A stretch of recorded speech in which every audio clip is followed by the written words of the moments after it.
کہ انسان اس اندھیرے میں اپنا ہاتھ بھی دیکھنا چاہے تو اس کو ہاتھ نہیں دکھائی دیتا، کبھی کبھی اتنا اندھیرا ہو جاتا ہے۔ فرمایا کقطع اللیل المظلم، اندھیری رات کی طرح فتنے آئیں گے۔ اب غور کرنے کی بات یہ ہے، تعجب کی بات یہ ہے، اللہ کے نبی صلی اللہ علیہ وسلم نے یہ نہیں فرمایا کہ فتنے تمہارے اوپر ایسے آئیں گے جیسے دن کا اجالا، جیسے دن کی روشنی، آپ نے یہ نہیں فرمایا۔ فرمایا فتنے اس طریقے سے آئیں گے جس طریقے سے رات کا اندھیرا ہوتا ہے، اس طریقے سے نہیں آئیں گے جس طریقے سے دن کی روشنی ہوتی ہے۔ سوال یہ ہے، اللہ کے نبی صلی اللہ علیہ وسلم نے فتنوں کو اندھیری رات سے تشبیہ دی ہے، دن کے اجالے سے تشبیہ نہیں دی۔ آپ اگر چاہتے تو یہ بھی تو کہہ سکتے تھے کہ جیسے دن میں روشنی ہوتی ہے، روشنی پھیلتی چلی جاتی ہے اور ہر انسان کے اوپر سورج کی روشنی پڑتی ہے، تو اسی طریقے سے فتنے بھی آئیں گے اور انسان فتنے کا شکار ہو جائے گا۔ لیکن آپ نے دن کے اجالے سے نہیں، رات کے اندھیرے سے تشبیہ دی۔ کیوں؟ اس لیے کہ رات میں دکھائی نہیں دیتا اور دن میں دکھائی دیتا ہے۔ رات میں دکھائی نہیں دیتا اور دن میں دکھائی دیتا ہے۔ اسی طریقے سے فتنے ہیں کہ آپ فتنوں کا شکار ہو بھی جائیں گے، فتنے آپ کے اوپر آ بھی جائیں گے، فتنے آپ کے ایمان اور عقیدے کو بگاڑیں گے بھی، اور جس طریقے سے رات میں دکھائی نہیں دیتا اسی طریقے سے آپ کو فتنوں کا اندازہ بھی نہیں ہوگا کہ آپ فتنے کا شکار ہو چکے ہیں۔ آپ کا ایمان بگڑ رہا ہے، آپ کا عقیدہ بگڑ رہا ہے، آپ کے نیک اعمال بگڑتے چلے جا رہے ہیں، آپ کو اس بات کا اندازہ بھی نہیں ہوگا۔ جیسے رات کے اندھیرے میں دکھائی نہیں دیتا، اسی طریقے سے انسان فتنے کا شکار بھی ہوگا اور اس کو پتہ بھی نہیں ہوگا۔ ہم یہ سوچیں کہ ہم فتنے کا شکار نہیں ہو سکتے، ایسا نہیں ہے میرے بھائی۔ تو اللہ کے نبی صلی اللہ علیہ وسلم نے اندھیری رات سے تشبیہ دی۔ اور دوسری چیز یہ دیکھیں، اگر دشمن دن کے وقت میں حملہ کرے تو اس سے بچنے کا امکان زیادہ ہوتا ہے، لیکن اگر دشمن رات کے اندھیرے میں حملہ کرے تو اس سے بچنا مشکل ہوتا ہے، اس سے بچنا مشکل ہوتا ہے۔ اللہ کے نبی نے فرمایا کہ وہ اندھیری رات کی طرح ہے فتنے۔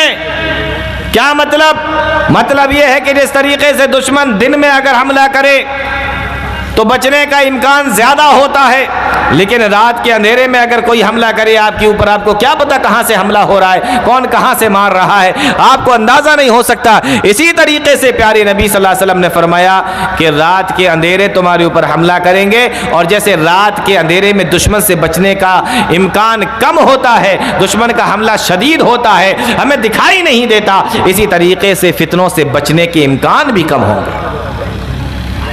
اور تیسری چیز، دن کے وقت میں اگر آدمی کسی جگہ سے جا رہا ہے، دن کے وقت میں اگر کہیں سے نکل رہا ہے تو کبھی کبھی ایسا ہوتا ہے کہ انسان اکیلا جا رہا ہے، سناٹا ہے چاروں طرف، کوئی انسان اس کو دکھائی نہیں دیتا، لیکن پھر بھی وہ چلتا رہتا ہے، اس کو کوئی ڈر نہیں لگتا۔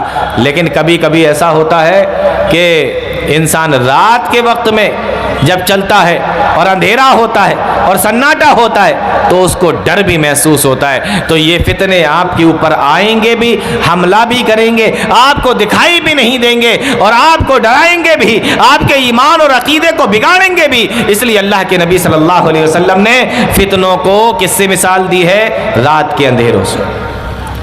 اب اگر کوئی یہ سوچے کہ ہم فتنوں کے اندر تو پڑ جائیں گے لیکن فتنے ہمارا کچھ بگاڑ نہیں پائیں گے، فتنوں سے ہمیں کوئی فرق نہیں پڑے گا، تو اللہ کے نبی صلی اللہ علیہ وسلم نے اس کے بارے میں بھی بتا دیا کہ جو لوگ فتنوں کا شکار ہوتے ہیں ان کا حال کیا ہوتا ہے۔ پیارے نبی نے ارشاد فرمایا، یصبح الرجل مؤمنا ویمسی کافرا ویمسی مؤمنا ویصبح کافرا۔ اللہ کے نبی صلی اللہ علیہ وسلم نے ارشاد فرمایا، فتنے انسان کی زندگیوں کے اندر اس طریقے سے آئیں گے، ان کے ایمان کو ایسے بگاڑیں گے، ان کے ایمان اور عقیدے کو اس طریقے سے بگاڑ کے رکھ دیں گے کہ ایک انسان صبح کے وقت میں مومن ہوگا اور شام کے وقت میں کافر ہوگا، اور شام کے وقت میں کافر ہوگا، صبح کے وقت میں مومن ہو جائے گا۔ یعنی اس طریقے سے اثر انداز ہوں گے کہ صبح کے وقت میں مومن ہے تو شام کو کافر، اور شام کو مومن ہے تو صبح کو کافر، یعنی اس کو پتہ ہی نہیں چلے گا کہ وہ کس وقت مومن ہے اور کس وقت وہ کافر ہے۔ آپ دیکھیں نا لوگوں کو، ایمان بدلنا، عقیدہ بدلنا، دھرم بدلنا ایک طریقے کا ایک اسٹائل بن چکا ہے لوگوں کا۔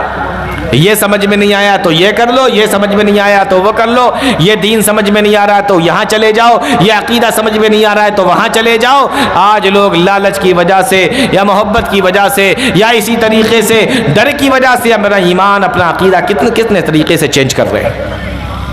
پیارے نبی نے فرمایا فتنے میں پڑنے والا آدمی صبح کے وقت میں مومن تو شام کے وقت میں کافر، اور شام کے وقت میں مومن تو صبح کے وقت میں کافر۔ اور کبھی کبھی انسان بہت بڑی قیمت کی وجہ سے نہیں بلکہ مختصر اور معمولی چیزوں کی وجہ سے بھی بے ایمان ہو جاتا ہے، بہت معمولی چیزوں کی وجہ سے بھی اپنے ایمان کو سے ہاتھ دھو بیٹھتا ہے۔ اس لیے پیارے نبی صلی اللہ علیہ وسلم نے فرمایا کہ معمولی چیزوں کی وجہ سے بھی انسان اپنے ایمان اور عقیدے کو بدل دے گا۔ یہ فتنے کا معاملہ ہے میرے بھائیوں۔ شیخ اور بولنا بولو نا، اور بولیں گے کہ بند ایک گھنٹہ ہو گیا تقریباً، تو اور آدھا گھنٹہ بولیے ٹھیک ہے۔ تو یہ تیسری حدیث ہے۔ پیارے نبی صلی اللہ علیہ وسلم نے ارشاد فرمایا۔ ایک اور حدیث دیکھیں اسی فتنوں کے تعلق سے، پیارے نبی صلی اللہ علیہ وسلم فرماتے ہیں یوشکو ان یکون خیر مال المسلم غنم، عن قریب ایک زمانہ ایسا آئے گا، یوشکو ان یکون خیر مال المسلم غنم، ایک زمانہ ایسا آئے گا کہ مسلمان کا بہترین مال غنم، بکریاں ہوں گی۔ یعنی ایک وقت ایسا آ جائے گا دنیا کے اندر فتنے اتنے زیادہ ہوں گے کہ اپنے ایمان کو، اپنے عقیدے کو بچانا مشکل پڑ جائے گا، اپنے دین اور اپنے ایمان کی حفاظت کرنا مشکل ہو جائے گا، اتنے زیادہ فتنے۔ اور آج دیکھیں دنیا کے اندر کس کس شکل میں فتنے موجود ہیں۔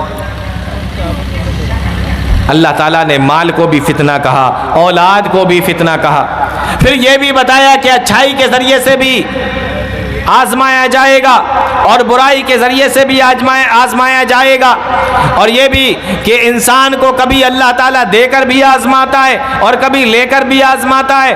آپ اپنے گھر کے اندر دیکھیں، اپنے سماج کے اندر دیکھیں، اپنے شہر اور اپنے ملک کے اندر دیکھیں، کتنی چیزیں ایسی ہیں جس کی وجہ سے انسان فتنے کا شکار ہوتا چلا جاتا ہے۔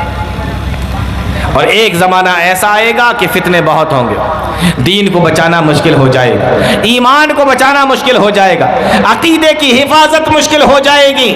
پیارے نبی نے کیا فرمایا؟ یوشکو ان یکون خیر مال المسلم غنم، انسان کا سب سے بہترین مال بکریاں ہوں گی، اور ان بکریوں کا وہ کیا کرے گا؟ فرمایا فتنوں سے بچنے کے لیے، اپنے ایمان کی حفاظت کے لیے، دین کی حفاظت کے لیے، اپنے عقیدے کی حفاظت کے لیے وہ انسان پہاڑوں کی چوٹیوں پہ چلا جائے گا، اور پہاڑوں کی چوٹیوں پہ چلا جائے گا، وہیں پہ رہنے لگے گا، بکریاں چرائے گا، اور بکریاں چرا کر انہی کا دودھ پیے گا، اپنی زندگی گزارے گا، اور انہی پہاڑ کی چوٹیوں پہ وہ اللہ اللہ کرے گا، دین پر عمل کرے گا، نیک عمل کرے گا۔ انسان دنیا کے اندر اس کو اپنے ایمان کی، اپنی عقیدے کی حفاظت کرنا اتنا مشکل ہو جائے گا، ہر طرف فتنے ہی فتنے پھیلے ہوئے ہوں گے، انسان اپنے ایمان اور عقیدے کی حفاظت نہیں کر پائے گا۔ آج آپ دیکھیں اپنے سماج کے اندر، آج آپ دیکھیں اپنے قرب و جوار کے اندر کتنے طریقے کے فتنے آپ کو مل جائیں گے، جس کے ذریعے سے انسان کا ایمان، اس کا عقیدہ۔ ہمارے اور آپ کی جیبوں کے اندر موبائل رکھا ہوا ہے، ہمارے اور آپ کے پاس میں موبائل ہے، اس موبائل کے ذریعے سے اگر آپ چاہیں تو اس کا صحیح استعمال کر سکتے ہیں، اور اگر آپ چاہیں تو آپ اس کا غلط استعمال کر سکتے ہیں، اور یہی آپ کا غلط استعمال کرنا خود آپ کا موبائل آپ کے لیے فتنہ بن جائے گا۔ آج دیکھیں نا، لوگوں کو قرآن پڑھنے کی فرصت نہیں ہے، لیکن موبائل کے اوپر جو میسج آتے ہیں ان کو پڑھنے کا ٹائم ہے۔ واٹس ایپ کے اوپر جو میسج آتے ہیں وہ پڑھنے کا ٹائم ہے ان کے پاس، لیکن قرآن پڑھنے کا ٹائم نہیں ہے۔ تو یہ ہمارا موبائل خود ہمارے لیے فتنہ بن گیا۔ آج اذانیں ہو رہی ہیں، نماز کا ٹائم ہو رہا ہے، اور ہمارے نوجوانوں کو دیکھو، کبھی کبھی تو دیکھنے میں یہ بھی آتا ہے کہ مسجد کے دروازے پر بیٹھے ہوتے ہیں اور موبائل نکال کر کوئی ویڈیو دیکھ رہا ہے، کوئی ریل چلا رہا ہے، کوئی گانے سن رہا ہے، اور اسی طریقے سے کوئی اس کے اندر گیم کھیل رہا ہے۔ وہی موبائل اس کے لیے فتنہ بن چکا ہے، اور اس کو نیک اعمال سے دور کر رہا ہے، نماز سے دور کر رہا ہے، اور اس کو مسجدوں کے قریب جانے سے دور کر رہا ہے، مسجدوں کے اندر نماز پڑھنے سے دور کر رہا ہے۔ موبائل ہی فتنہ۔ آپ اسی طریقے سے غور کریں تو آپ کو پتا چلے گا کہ کتنی چیزیں ہیں جو ہمارے ایمان کو خراب کرنے کے لیے ہیں، جو ہمارے عقیدے کو بگاڑنے کے لیے ہیں۔ آج دنیا آپ کے ایمان کو، آپ کے عقیدے کو، آپ کے ایمان اور عقیدے کو بگاڑنے کے لیے اور اس کو خراب کرنے پر تلی ہوئی ہے میرے بھائیوں۔ اسی چیز کو اللہ کے نبی صلی اللہ علیہ وسلم نے بتایا تھا کہ ایک زمانہ ایسا آئے گا کہ انسان کا سب سے بہترین مال بکریاں ہوں گی، اور وہ اس کو لے کر پہاڑوں پہ چلایا جائے گا۔ کیوں؟ اس لیے کہ دنیا میں رہتے ہوئے اپنے ایمان کی اور اپنی عقیدے کی حفاظت کرنا اس کے لیے مشکل ہو جائے گا۔ آج دیکھیں، میری مائیں بہنیں اگر پروگرام میں آئی ہوں تو ایک ان کے حوالے سے بھی ایک فتنے کا ذکر کر دیتے ہیں۔ کتنی تیزی کے ساتھ دنیا کے اندر بے حیائی کا فتنہ پھیلتا چلا جا رہا ہے۔ ٹیلی ویژن کے ذریعے سے، موبائل کے ذریعے سے، انٹرنیٹ کے ذریعے سے کس طریقے سے ہمارے گھروں کو، ماؤں بہنوں کو کس طریقے سے لوگوں نے ان کو اپنے چنگل میں پھانسا اور کس طریقے سے ان کو بے حیائی کی طرف دھکیل دیا۔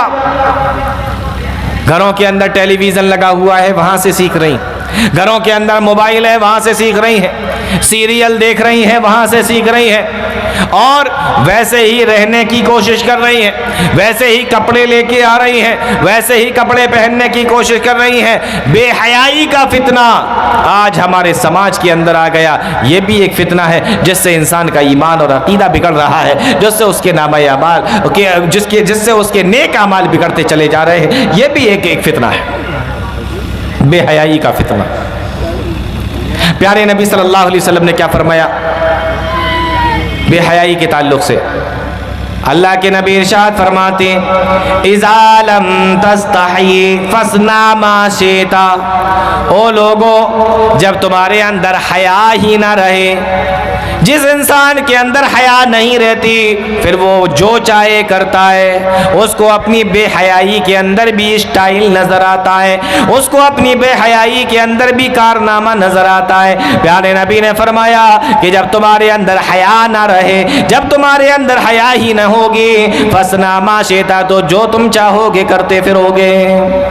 آج دیکھو، شادی بیاہ کا موقع ہو، خود ماں باپ اپنے اولاد کو اور خاص طور سے اپنے بچیوں کو کس طریقے کے کپڑے لا کر دیتے ہیں، اور وہ مائیں اور وہ بہنیں اور وہ لڑکیاں اور وہ بچیاں ان کپڑوں کو پہن کر بے پردہ ہو کر، بے نقاب ہو کر شادیوں میں جا رہی ہیں۔ یہ بے حیائی کا فتنہ آج ہمارے یہاں پوری تیزی کے ساتھ میں پھیل گیا ہے۔ اور آپ کو معلوم ہے، حیا، شرم کتنی پیاری چیز ہے، کتنی بہترین چیز ہے۔ اللہ کے نبی صلی اللہ علیہ وسلم نے ایک حدیث کے اندر فرمایا، او لوگو، حیا اور شرم اتنی پیاری اور اتنی بہترین چیز ہے کہ اس کائنات کو بنانے والا، ہمیں اور آپ کو پیدا کرنے والا یعنی اللہ تعالیٰ خود بھی شرم اور حیا کرتا ہے۔ اللہ کے نبی ارشاد فرماتے ہیں، ان اللہ عز وجل، ان اللہ عز وجل، بے شک اللہ تعالیٰ کو شرم آتی ہے۔ کس بات سے شرم آتی ہے؟ فرمایا کہ بندہ اللہ تعالیٰ کے سامنے اپنے ہاتھوں کو پھیلاتا ہے، ایردہما صفرا، اور اللہ تعالیٰ اپنے اس بندے کو خالی ہاتھ لوٹا دے، اس بات پہ اللہ تعالیٰ کو شرم آتی ہے۔ یعنی اللہ تعالیٰ خود شرم کرتا ہے۔ اللہ تعالیٰ کو بھی شرم آتی. شرم اور حیا اتنی پاکیزہ اور اتنی بہترین چیز ہے کہ اللہ تعالیٰ خود شرم اور حیا کرتا ہے. ایک حدیث کے اندر اللہ کے نبی صلی اللہ علیہ وسلم نے فرمایا ان ربکم حی ستیر یحب الحیاء والستر. بے شک تمہارا رب شرم کرنے والا ہے اور پردہ پوشی کرنے والا ہے اور شرم اور حیا کو پردہ پوشی کو پسند فرماتا ہے. او میرے بھائیو یہ شرم اور حیا اتنی پیاری چیز ہے کہ خود اللہ تعالیٰ شرم و حیا کرتا ہے. اور ہمارے یہاں بے حیائی, ہمارے یہاں بے شرمی. اور کون کر رہا ہے؟ ہمارے گھر کی بچیاں, مسلمانوں کی بچیاں. ان کے کپڑے دیکھو, شادی بیاہ میں ان کا آنا جانا دیکھو. کہاں سے سیکھ رہی ہیں؟ موبائل سے سیکھ رہی. کہاں سے سیکھ رہی ہیں؟ سیریلوں سے سیکھ رہی. اور غور کیجئے, شرم و حیا اتنی پیاری چیز ہے کہ اللہ تعالیٰ بھی شرم و حیا کرتا ہے. اور خود پیارے نبی صلی اللہ علیہ وسلم نے فرمایا, اللہ کے نبی صلی اللہ علیہ وسلم بھی شرم و حیا کرتے تھے اور اتنے شرم والے تھے, اتنے حیا والے تھے.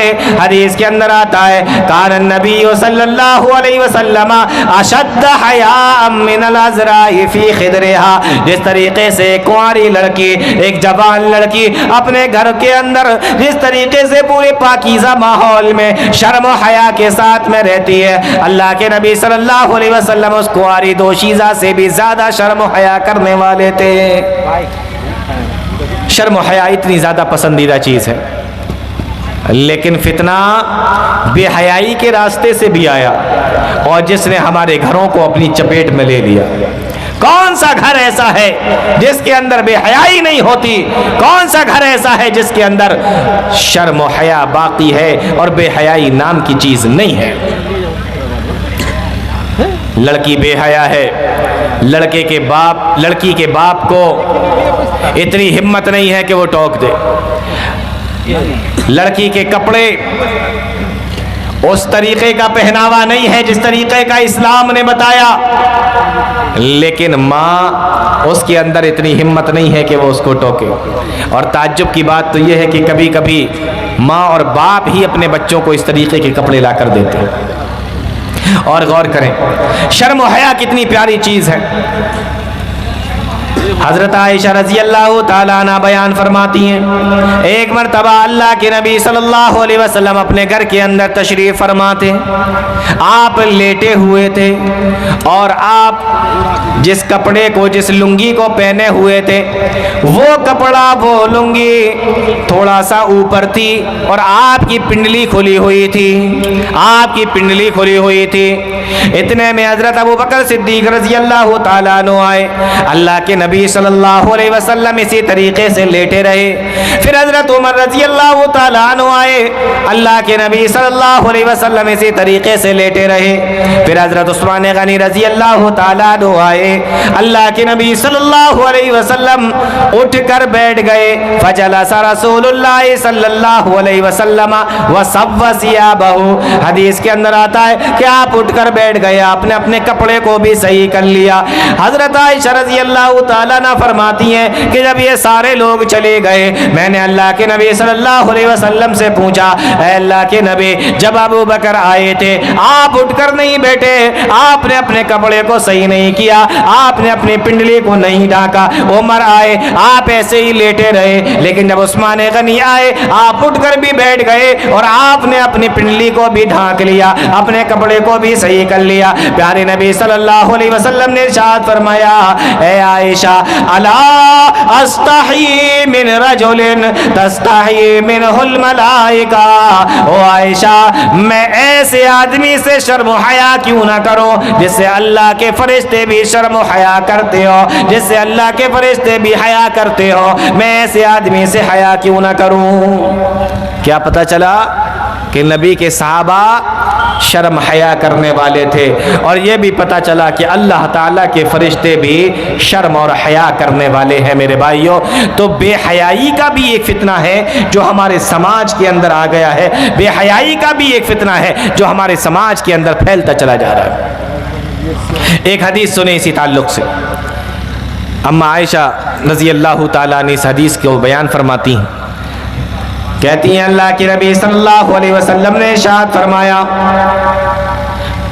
یوشر الناس یوم القیامت حفاتا عراتا غرلا، قیامت کا دن ہوگا، اللہ تعالیٰ سارے لوگوں کو جمع کرے گا، سارے لوگوں کو اکٹھا کرے گا۔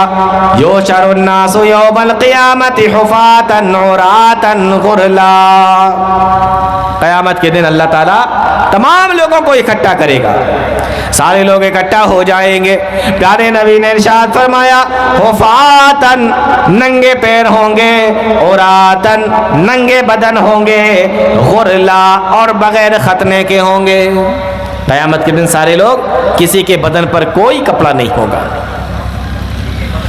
اللہ کے نبی صلی اللہ علیہ وسلم نے جب اس چیز کو بیان فرمایا، اما عائشہ نے جب یہ سنا کہ قیامت کے دن سارے کے سارے لوگ اکٹھا ہوں گے اور سارے برہنہ ہوں گے، کسی کے بدن کے اوپر کوئی کپڑا نہیں ہوگا، اللہ کے نبی صلی اللہ علیہ وسلم نے قیامت کی سختیوں کے بارے میں بہت ساری مرتبہ اور بہت مرتبہ اللہ کے نبی نے بتایا، لیکن ان ساری سختیوں کے بیچ میں اما عائشہ رضی اللہ تعالی عنہ نے اللہ کے نبی صلی اللہ علیہ وسلم سے پوچھا، آپ کو فکر ہوئی تو کس بات کی فکر ہوئی؟ فرمایا اے اللہ کے نبی مجھے یہ بتائیے کہ جب قیامت کے دن سارے کے سارے لوگ برہنہ ہوں گے، کسی کے بدن کے اوپر کوئی کپڑا نہیں ہوگا، مرد بھی ہوں گے عورتیں بھی ہوں گے، اللہ کے نبی پھر جب قیامت کے دن مرد عورتوں کی طرف دیکھیں گے تو عورت تو شرم کی وجہ سے مر جائیں گی۔ کس کی فکر ہوئی قیامت کے دن بھی؟ نہ جنت کے بارے میں پوچھ رہی ہیں، نہ جہنم کے بارے میں پوچھ رہی ہیں، نہ قیامت کی سختیوں کے بارے میں پوچھ رہی ہیں، بس اتنا سنا اللہ کے نبی صلی اللہ علیہ وسلم سے کہ قیامت کے دن نہ مردوں کے بدن پر کوئی کپڑا ہوگا، نہ عورتوں کے بدن پر کوئی کپڑا ہوگا، تو سب سے پہلے فکر کس بات کی ہوئی؟ سب سے پہلے فکر ہوئی شرم اور حیا کی، اور فرمایا اے اللہ کے نبی اگر ایسا معاملہ ہوگا تو عورتیں تو شرم سے مر جائیں گی، عورتیں شرم سے مر جائیں گی۔ یہ فکر ہوتی ہے ایک نیک عورت کو اپنے شرم حیا کی، یہ فکر ہوتی ہے ایک پاکیزہ عورت کو اپنے شرم و حیا کی، یہ فکر ہوتی ہے ایک دیندار عورت کو، ایک مسلمان عورت کو اپنے شرم و حیا کی۔ قیامت کے دن کی سختیوں کے بارے میں نہیں پوچھا کہ کیوں ہوگا، کیسے ہوگا، ایسا کیسے ہوگا، لوگوں کا کیا حال ہوگا، نہیں، سوال پوچھا تو کس بارے میں پوچھا؟ صرف ایک چیز کے بارے میں سوال پوچھا، اور وہ سوال کیا تھا؟ صرف شرم و حیا کے تعلق سے سوال تھا۔ اس لیے میرے ماؤں بہنوں، شرم و حیا کا خیال کرو، پردے کا خیال کرو۔ یہ فتنے کسی بھی شکل میں آ سکتے ہیں، مردوں کے اندر کسی اور شکل میں، عورتوں کے اندر کسی اور شکل میں، اور میں نے شروع میں ہی آپ کو بتا دیا تھا کہ فتنہ کس کو کہتے ہیں؟ فتنہ اس کو کہتے ہیں جو انسان کے ایمان اور عقیدے کو بگاڑ دے۔ بہت طریقے کے فتنے ہیں، چند کا ذکر میں نے آپ کے سامنے کر بھی دیا، جیسے موبائل کا فتنہ ابھی تھوڑی دیر پہلے میں نے آپ کو بتایا، بے حیائی کا فتنہ۔ تو حضرت عائشہ رضی اللہ تعالیٰ عنہ نے پوچھا اے اللہ کے نبی عورتیں تو مارے غیرت کے، مارے شرم کے مر جائیں گی، جس وقت مرد ان کی طرف دیکھیں گے۔ پیارے نبی صلی اللہ علیہ وسلم نے اس بات کا جواب دیا، آپ نے فرمایا اے عائشہ اس دن کی سختی اتنی ہوگی، اس دن کا معاملہ اتنا زیادہ سخت ہوگا کہ کسی کو کسی کی طرف دیکھنے کا موقع نہیں ہوگا، کسی کو کسی کی طرف دیکھنے کی فرصت نہیں ہوگی۔ میرے بھائیوں اتنی زیادہ سختی ہوگی، تو شرم اور حیا کیجئے۔ بے حیائی کا فتنہ بھی آج ہمارے اندر، خاص طور سے ہمارے گھروں میں اور ہمارے مسلم عورتوں کے اندر یہ فتنہ آ چکا ہے۔ فتنے کی کئی شکلیں ہیں میرے بھائیوں۔ اللہ تعالی ہم تمام لوگوں کو نیک عمل کی توفیق عطا فرمائے، قرآن و حدیث کو سمجھنے کی، اس پہ چلنے کی توفیق عطا فرمائے، آمین یا رب العالمین۔ وآخر دعوانا الحمدللہ رب العالمین، والسلام علیکم ورحمۃ اللہ وبرکاتہ۔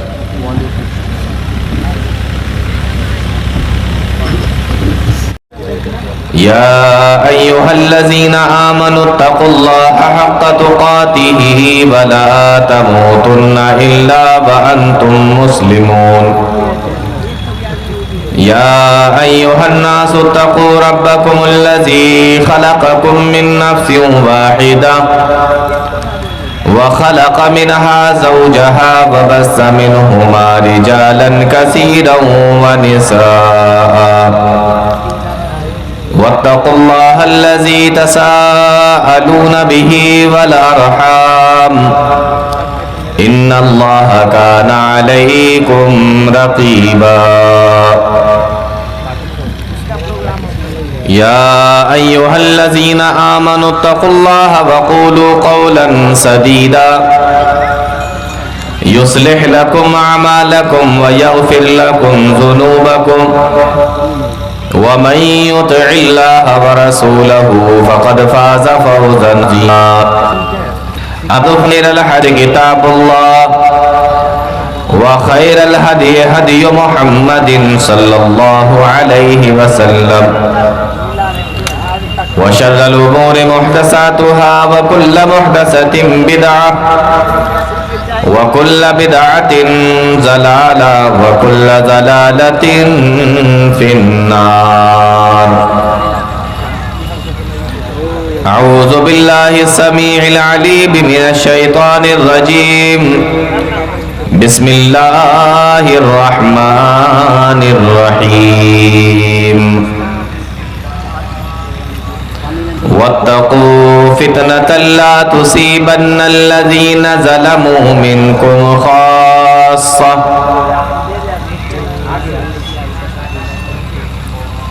جناب صدر محترم، معزز علماء کرام، دور اور پاس سے تشریف لائے محترم سامعین، نوجوان ساتھیوں، پیارے بچوں اور پردہ نشین خواتین،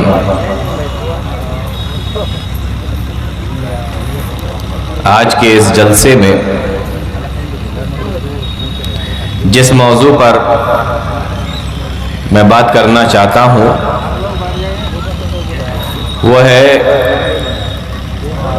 موجودہ زمانے کے فتنے، دور حاضر کے فتنے۔ فتنہ ایک ایسا لفظ ہے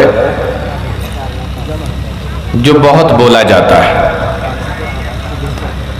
ہم اپنی بات چیت میں بھی اس لفظ کا استعمال کرتے ہیں، معنی سمجھ میں آئے یا نہ آئے لیکن ہم بھی بولتے ہیں کہ یہ فتنہ ہے۔ تو آج اسی چیز کو سمجھیں گے کہ فتنہ کیا ہوتا ہے، فتنہ کس کو کہتے ہیں۔ قرآن و حدیث کے اندر فتنے کے تعلق سے کیا بیان کیا گیا ہے؟ فتنہ ہمارے لیے اچھا ہے یا برا، اور اس فتنے سے بچنے کی وجہ اور کس طریقے سے بچا جا سکتا ہے، ان چیزوں کے اوپر آج ہم اپنے اس مختصر وقت میں غور کرنے کی کوشش کریں گے۔ سب سے پہلے آپ فتنے کو سمجھ لیجئے کہ فتنہ کس کو کہتے ہیں۔ قرآن کریم کے اندر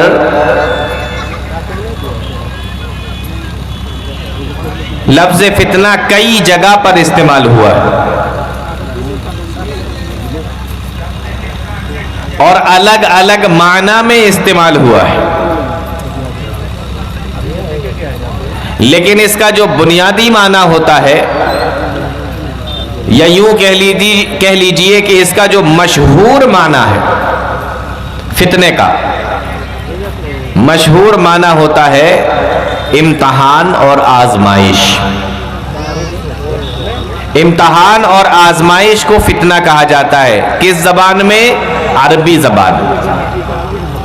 اور بھی معنی کے لیے لفظ فتنہ استعمال ہوتا ہے، لیکن زیادہ تر اس کا جو مشہور معنی ہے زیادہ تر وہ اسی کے لیے استعمال ہوتا ہے، امتحان اور آزمائش کے لیے۔ لیکن یہی لفظ فتنہ صرف عربی زبان میں ہی استعمال نہیں ہوتا، بلکہ یہ لفظ اردو زبان میں بھی استعمال ہوتا ہے۔ ہم اپنی زبان میں، اپنی بھاشا میں، اپنی بات چیت میں بھی اس کو استعمال کرتے ہیں۔ تو یہ لفظ فتنہ جب اردو میں بولا جائے تو یہ کس معنی میں آتا ہے؟ اردو میں جب یہ لفظ بولا جاتا ہے فتنہ تو اس کے معنی ہوتا ہے فساد اور بگاڑ. عربی میں بولا جائے تو امتحان اور آزمائش، اور اردو میں جب بولا جائے تو فساد اور بگاڑ. اور جب ہم عربی اور اردو دونوں کے معنوں کو ملا لیں تو اس کا معنی یہ بنے گا کہ فتنہ ایسی چیز کو کہتے ہیں جس کے ذریعے سے انسان کو آزمایا جائے، جس کے ذریعے سے انسان کا امتحان لیا جائے. اور فتنہ ایسی چیز کو کہتے ہیں کہ جس کے ذریعے سے انسان کے عقیدہ، ایمان، توحید، ان تمام چیزوں کے اندر فساد اور بگاڑ پیدا ہو جائے، اس چیز کو کہتے ہیں فتنہ. اور اگر نہیں سمجھ میں آیا ہے تو ایک بار پھر سے بتاؤ.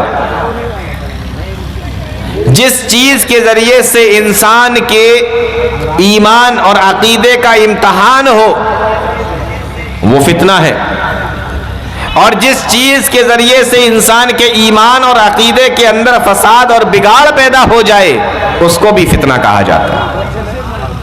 دونوں معنی کے لیے یہ لفظ استعمال ہوتا ہے. اب ایک چیز اور یہ سمجھ لیجئے، ہم یہ سمجھتے ہیں کہ جو اچھی چیزیں ہوتی ہیں وہ فتنہ نہیں ہو سکتی، جو بری چیزیں ہوں گی صرف وہی فتنہ ہوں گی، ہم یہ سمجھتے ہیں. لیکن جب ہم قرآن کو دیکھتے ہیں، قرآن کو پڑھتے ہیں تو ہمیں پتہ چلتا ہے کہ انسان کے لیے اچھی چیز بھی فتنہ بن سکتی ہے اور انسان کے لیے بری چیز بھی فتنہ بن سکتی ہے. فتنے کے معنی ہم نے بتا دیا، بار بار اس کا معنی ہم آپ کو نہیں بتائیں گے، لیکن یہ لفظ بار بار تقریر میں آئے گا تو آپ سمجھ لیجئے دوبارہ سے کہ فتنہ کہتے ہیں کہ جس کے ذریعے سے انسان کا امتحان ہو، جس کے ذریعے سے اس کی آزمائش ہو، اور جس کے ذریعے سے انسان کے ایمان اور عقیدہ اور عمل صالح کے اندر فساد اور بگاڑ پیدا ہو جائے، اس کو فتنہ کہا جاتا ہے. تو میں آپ کو یہ بتا رہا تھا کہ فتنہ صرف وہ چیز نہیں ہے کہ جس کے ذریعے سے جو اچھی چیز ہو تو وہ فتنہ نہیں، اور جو بری چیز ہے وہ فتنہ، ایسا نہیں ہے. اچھی چیز بھی فتنہ بن سکتی ہے اور بری چیز بھی فتنہ بن سکتی ہے. یہ کیسے پتا چلا؟ یہ قرآن کریم نے ہمیں بتایا. اللہ تعالیٰ فرماتا ہے انما اموالکم و اولادکم فتنہ، او لوگوں بے شک تمہارا مال اور تمہاری اولادیں تمہارے لیے فتنہ ہے. اب بتائیے، مال کوئی بری چیز ہے؟ مال اللہ تعالیٰ کی نعمت ہے کہ نہیں؟ اولاد کوئی بری چیز ہے؟ اولاد اللہ تعالیٰ کی نعمت ہے کہ نہیں؟ اور کتنی بڑی نعمت ہے. لیکن یہاں پر اس آیت کے اندر اولاد کو فتنہ بتایا جا رہا ہے. تو آپ یہ سمجھ لیجئے کہ صرف اچھی چیزیں فتنہ نہیں ہوں گی اور بری چیزیں فتنہ ہوں گی، ایسا نہیں ہے. اچھی چیزوں کے ذریعے سے بھی انسان کو آزمایا جا سکتا ہے اور بری چیزوں کے ذریعے سے بھی انسان کو آزمایا جا سکتا ہے. اچھی چیزیں بھی انسان کے ایمان اور عقیدے کے اندر بگاڑ پیدا کر سکتی ہیں اور بری چیزیں بھی بگاڑ پیدا کر سکتی ہے. تو صرف بری چیزیں فتنہ ہوں، اچھی چیزیں فتنہ ہوں، ایسا نہیں. پھر سے سنیں قرآن کریم کی آیت. اللہ تعالیٰ فرماتا ہے انما اموالکم و اولادکم فتنہ، او لوگو بے شک تمہارا مال اور تمہاری اولادیں تمہارے لیے فتنہ ہے. اب مال بھی اللہ تعالیٰ کی نعمت ہے اور اولاد بھی اللہ تعالیٰ کی نعمت ہے، لیکن اس مال کے ذریعے سے، اس اولاد کے ذریعے سے بھی اللہ تعالیٰ آزماتا ہے، امتحان لیتا ہے. اور یہ مال بھی کبھی کبھی انسان کے ایمان کو اور اس کے عقیدے کو بگاڑ دیتا ہے. اولاد بھی انسان کے ایمان اور عقیدے کے اندر بگاڑ پیدا کر دیتی ہے. اس لیے اللہ تعالیٰ نے ان دونوں چیزوں کو، جو اللہ تعالیٰ کی بہت بڑی نعمت ہے، اس کے باوجود بھی اللہ تعالیٰ نے ان کو فتنہ کہا ہے. تو سمجھ جائیے کہ صرف بری چیز ہی فتنہ نہیں ہوتی، اچھی چیز بھی آپ کے لیے فتنہ بن سکتی ہے، آزمائش بن سکتی ہے، آپ کے عقیدے کے اندر بگاڑ پیدا کر سکتی ہے. انما اموالکم و اولادکم فتنہ. ایک دوسری چیز سمجھیے، اللہ تعالیٰ نے قرآن کریم کے اندر بیان فرمایا وَنَبْلُوكُمْ بِالشَّرِّ وَالْخَيْرِ فِتْنَةً، او لوگو ہم تمہیں آزمائیں گے، ہم تمہارا امتحان لیں گے، وَنَبْلُوكُمْ بِالشَّرِّ وَالْخَيْرِ، برائی کے ذریعے سے بھی تمہارا امتحان ہوگا، بھلائی کے ذریعے سے بھی تمہارا امتحان ہوگا، وَنَبْلُوكُمْ بِالشَّرِّ وَالْخَيْرِ فِتْنَةً، شر کے ذریعے سے بھی اور خیر کے ذریعے سے بھی تمہارا امتحان ہوگا۔ معلوم یہ ہوا کہ اچھائیاں بھی انسان کے لیے فتنہ بن سکتی ہیں اور برائیاں بھی انسان کے لیے فتنہ بن سکتی ہیں، اللہ تعالیٰ کی نعمتیں بھی انسان کے لیے فتنہ بن سکتی ہیں۔ انما اموالکم واولادکم فتنہ، انسان کو اچھی چیزوں کے ذریعے سے بھی آزمایا جا سکتا ہے اور بری چیزوں کے ذریعے سے بھی آزمایا جا سکتا ہے، اسی کو فتنہ کہا جاتا ہے۔ آئیے ذرا دیکھیے کہ اللہ کی نبی صلی اللہ علیہ وسلم نے اس فتنے کے تعلق سے کیا بیان فرمایا ہے۔ کئی حدیثیں ہیں پیارے نبی صلی اللہ علیہ وسلم کی، اس میں سے ایک دو حدیثیں میں آپ کو سناتا ہوں۔ پیارے نبی نے ارشاد فرمایا فتنے کے تعلق سے، پہلی حدیث سنیے۔ فتنے کے معنی آپ سمجھ گئے، جس کے ذریعے سے انسان کا امتحان لیا جائے اور جس کے ذریعے سے اس کے ایمان اور عقیدے میں بگاڑ پیدا ہو جائے۔ اب حدیث سنیں، پیارے نبی صلی اللہ علیہ وسلم نے ارشاد فرمایا لا تقوم الساعۃ، قیامت اس وقت تک قائم نہیں ہوگی، لا تقوم الساعۃ، قیامت اس وقت تک قائم نہیں ہو سکتی۔ کب تک قائم نہیں ہو سکتی؟ فرمایا حتی یقبض العلم، جب تک کہ دنیا سے علم کو اٹھا نہ لیا جائے۔ یعنی قیامت کی نشانی اللہ کے نبی صلی اللہ علیہ وسلم نے یہ بتائی ہے کہ قیامت کی نشانی یہ ہے کہ علم کو اٹھا لیا جائے گا، یعنی جیسے جیسے قیامت قریب آئے گی علم کم ہوتا چلا جائے گا۔ علماء ہمیں یہ بتاتے ہیں کہ قیامت قریب ہے، قیامت آنے والی ہے، چھوٹی چھوٹی نشانیاں قیامت کی پوری ہو گئی ہیں اور بڑی بڑی نشانیاں پوری ہو رہی ہیں یا پوری ہو جائیں گی، یا کچھ نشانیاں بڑی بھی پوری ہو گئی ہیں۔ ہم یہ دیکھتے ہیں کہ قیامت بالکل آنے والی ہے، قیامت بالکل قریب ہے، اور اللہ کے نبی فرماتے ہیں کہ جب قیامت کا وقت قریب ہوگا تو علم کو اٹھا لیا جائے گا۔ اب یہ کیا مسئلہ ہے کہ قیامت کا وقت بھی قریب ہے اور ہم یہ بھی دیکھتے ہیں کہ بڑی بڑی یونیورسٹیاں بھی کھل رہی ہیں، بڑے بڑے کالج بھی کھل رہے ہیں، بڑے بڑے اسکول بھی کھل رہے ہیں، اسکول پر اسکول، مدرسے پر مدرسے کھلتے چلے جا رہے ہیں، کالج پر کالج اور یونیورسٹی پر یونیورسٹی کھلتی چلی جا رہی ہیں۔ آپ دیکھیں گے کہ یہ کیا معاملہ ہے۔ پیارے نبی نے فرمایا قیامت کے قریب علم اٹھ جائے گا، اور قیامت کا ٹائم جیسے جیسے قریب آ رہا ہے ویسے ویسے بڑے بڑے انجینئر، بڑے بڑے سائنسداں اور بڑی بڑی یونیورسٹیاں بنتی چلی جا رہی ہیں، تو علم تو بڑھتا جا رہا ہے، اور نبی نے فرمایا تھا کہ جب قیامت کا وقت قریب ہوگا تو علم کم ہو جائے گا۔ تو وقت قیامت کا قریب ہے اور علم بڑھ رہا ہے، اور حدیث میں آیا کہ علم کم ہوگا، تو یہ کیسے؟ اللہ تعالی رحم فرمائے علماء اکرام پر، ایک ایک حدیث کو، ایک ایک آیت کو بڑی باریکی سے دیکھا اور اس کے اندر سے چیزوں کو نکال کر لائے۔ علماء نے اس سوال کا، اس اعتراض کا بھی جواب دیا ہے۔ فرمایا کہ اللہ کے نبی صلی اللہ علیہ وسلم نے جو یہ فرمایا ہے نا کہ قیامت کا وقت قریب ہوگا اور علم کم ہو جائے گا، اس سے مطلب، اس سے مراد دین کا علم ہے، دنیا کا علم نہیں، دین کا علم مراد ہے۔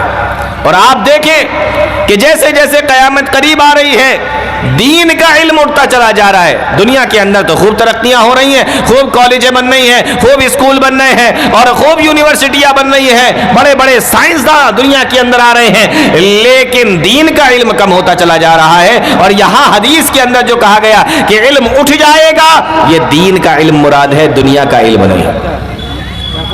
اور حدیث کے اندر یہ بھی آیا کہ یہ جو دین کا علم ہے یہ اٹھے گا کیسے، لیکن ابھی میرا وہ موضوع نہیں ہے کہ میں آپ کو یہ بھی بتاؤں کہ یہ اٹھے گا کیسے، کسی اور موقع پہ انشاءاللہ بتاؤں گا۔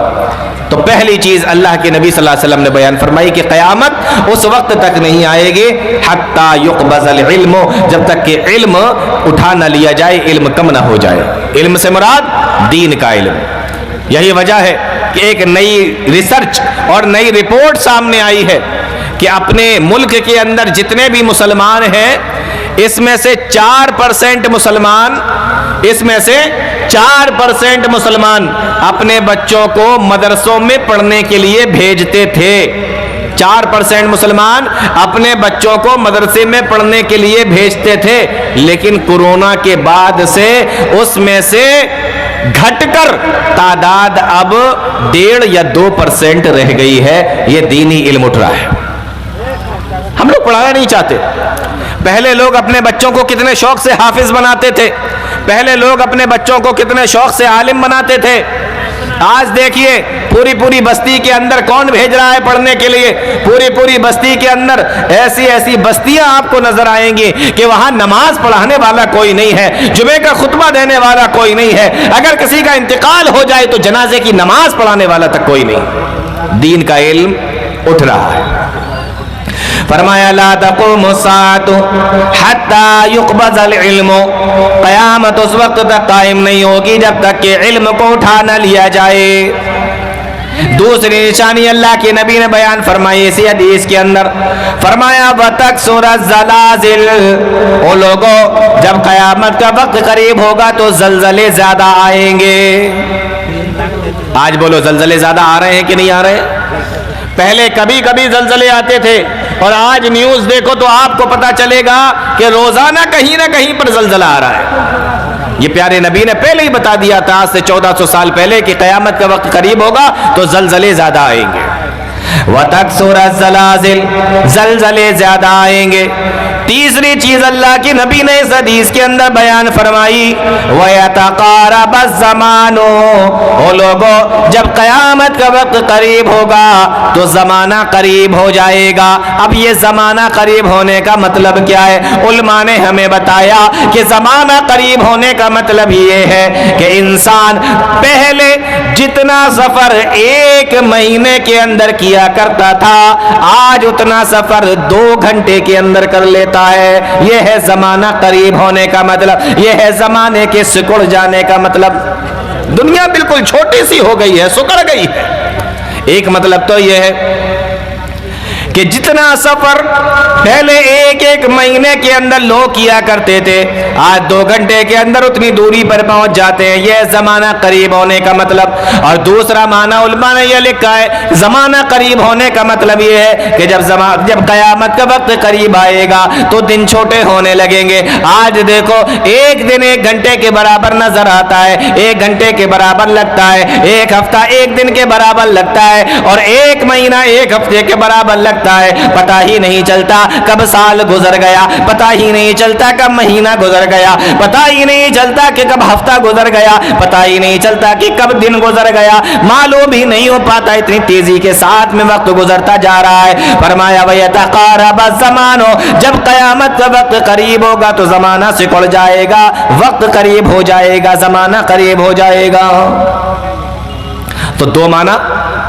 پہلی چیز تو یہ کہ جہاں 1 مہینے میں جاتے تھے جتنا سفر اتنا 2 گھنٹے میں کر لیں گے. اور دوسرا معنی یہ کہ دن پتہ نہیں لگے گا. یہاں جو بزرگ بیٹھے ہوئے ہیں ان سے پوچھئے کہ پہلے آپ کہیں کام پر جب جایا کرتے تھے, جس کے پاس میں سائیکل ہے وہ سائیکل سے جاتا تھا, اور جس کے پاس میں سائیکل بھی نہیں ہوتی تھی اس زمانے میں وہ پیدل جاتا تھا, اور دن بھر کام کر کے شام کو واپس آتا تھا. عصر کا ٹائم ہو رہا ہوتا تھا, سورج اور دھوپ نکلی ہوئی ہوتی تھی, سارا کام نپٹا کے گھر پہ واپس آ جاتا تھا اور پیدل جاتا تھا. آج کسی جوان سے پوچھو گھر سے جب وہ نکلتا ہے اپنی موٹر سائیکل استعمال کرتا ہے, موٹر سائیکل کو لے کر جاتا ہے, موٹر سائیکل کو اسٹارٹ کرتا ہے اور کسی ایک کام کو کرنے کے لیے گیا, اور جب واپس لوٹ کر آتا ہے تو مغرب کی اذانیں ہو چکی ہوتی ہیں, شام ہو چکی ہوتی ہے. آج ایک کام موٹر سائیکل سے جا کر آپ کر رہے ہیں تو نہیں نپٹا پا رہے ہیں. پہلے لوگ پیدل جاتے تھے, سائیکل سے جاتے تھے, اور کام نپٹا کر کئی کام نپٹا کر بازار سے واپس آ جایا کرتے تھے, اور دھوپ نکلی ہوئی ہوتی تھی, سورج نکلا ہوا ہوتا تھا. یہ ہے زمانہ قریب ہونے کا مطلب. پہلے اتنا بڑا دن لگتا تھا, اب اتنا چھوٹا دن لگنے لگا ہے. اور تیسرا معنی علماء نے یہ بیان کیا زمانہ قریب ہونے کا کہ پہلے چٹھی اور خط لکھا جاتا تھا کہ جاؤ خط کو بھیجو، خط بھیجا جاتا تھا، ایک ایک مہینے میں 2 مہینے میں خط پہنچتا تھا، اور یہ بھی نہیں معلوم کہ پہنچے گا بھی کہ نہیں پہنچے گا، کبھی کبھی 6 مہینے میں خط پہنچتا تھا، ایسا بھی ہوتا تھا۔ لیکن آج زمانہ اتنا قریب ہو گیا ہے، زمانہ اتنا سمٹ گیا ہے کہ آپ اپنے موبائل پر ایک میسج لکھیے، ایک بٹن دبائیے موبائل کا، کمپیوٹر کا، لیپ ٹاپ کا، اور پوری دنیا کے اندر چند سیکنڈ کے اندر وہ سارا آپ کا میسج ساری دنیا کے اندر پہنچ جاتا ہے۔ یہ ہے زمانہ قریب ہونے کا مطلب۔